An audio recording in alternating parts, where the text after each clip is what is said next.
Feeling a little unsettled and stressed with the way things are in our world? Experience the peace of Jesus with Finding Peace, our 5-day devotional. Visit purposely.com to sign up. Purposely. Your life, God's purpose. Listen at purposely.com. Have you ever seen family members who look so similar you'd know they were family anywhere? We are friends with a couple who, I'm not kidding you, basically duplicated themselves with their little boy and little girl. I'm telling you, they look just like their adult counterparts. Or sometimes there are just distinctive traits that are passed on, like eyes that are the same shade of blue or the same smile. Once a woman on the street noted that she could tell my kids were siblings because they all had the same hair.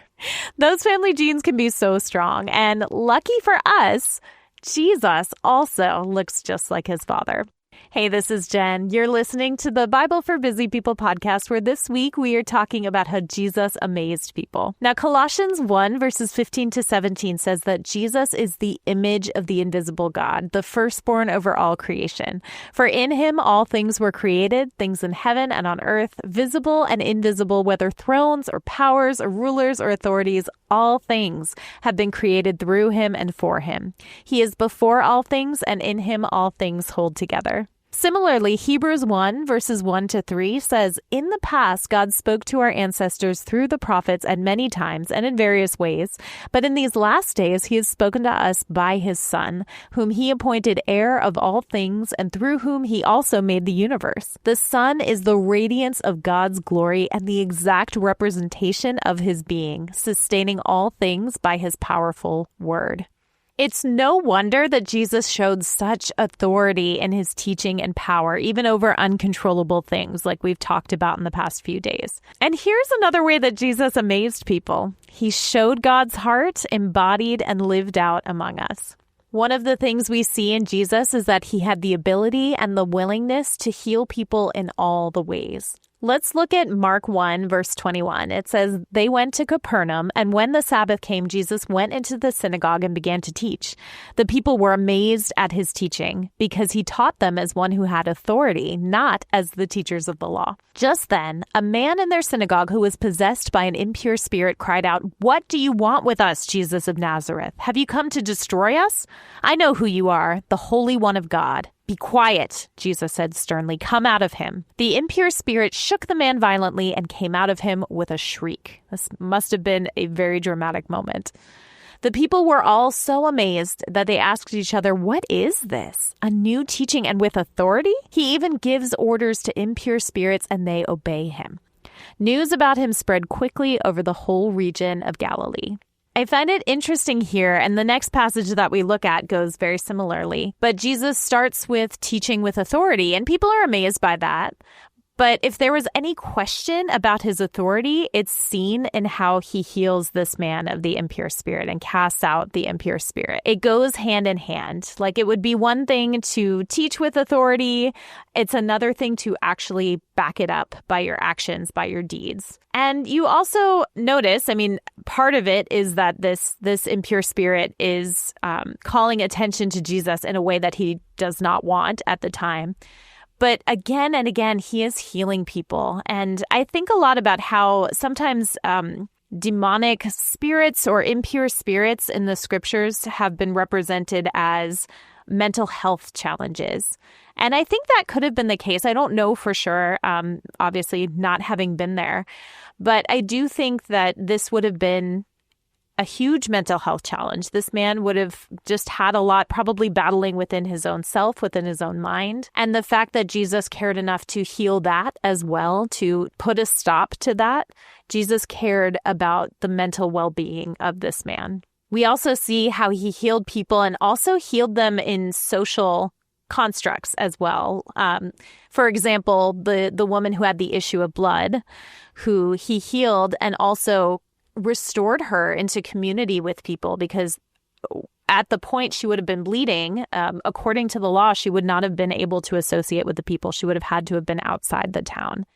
And Jesus cared not only to heal her physical ailment, but also to bring her back into community and maybe even heal broken relationships at that point. Jesus cared to heal every part of us, cared about every part of our well-being, and still does. Matthew 9 shows us something similar in this story. In verse 1, it says, Jesus stepped into a boat, crossed over, and came to his own town. Some men brought to him a paralyzed man lying on a mat. When Jesus saw their faith, he said to the man, "Take heart, son, your sins are forgiven." At this, some of the teachers of the law said to themselves, "This fellow is blaspheming." Knowing their hearts, Jesus said, "Why do you entertain evil thoughts in your hearts? Which is easier to say, 'Your sins are forgiven,' or to say, 'Get up and walk'? But I want you to know that the Son of Man has authority on earth to forgive sins." So he said to the paralyzed man, "Get up, take your mat, and go home." Then the man got up and went home. When the crowd saw this, they were filled with awe, and they praised God who had given such authority to man. In Jesus' time on earth, we see how he spent it with those in need, offering healing and well-being in all the ways. In his teaching, in his forgiveness of sins, in healing and casting out demons, and like we said, even healing social breaks and relational issues.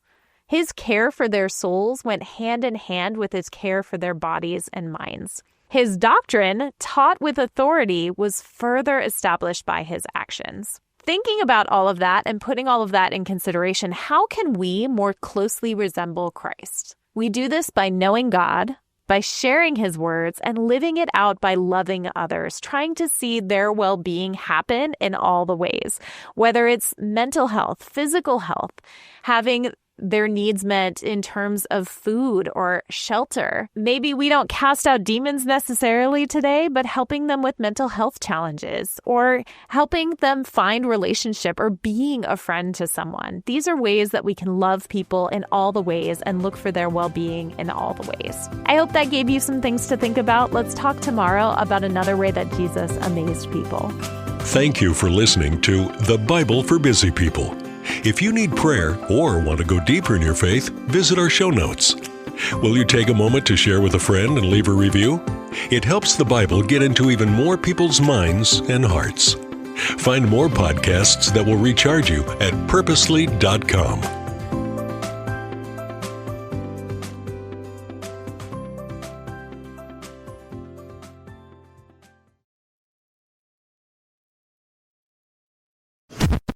Thanks for listening. We just wanted to take a minute to let you know that just like you and your family, Purposely is also part of a family, the Krista family of ministries. Krista helps kids and teens learn and grow in their faith at King Schools and Miracle Ranch Camp. And Krista shares Jesus with people in the poorest, most remote places through World Concern. Krista Senior Living is a community of love and care, and Krista Media is a place of hope on the radio. God is changing lives through these 5 ministries, and Krista is on mission to share the good news of Jesus. To learn more, visit Krista.org.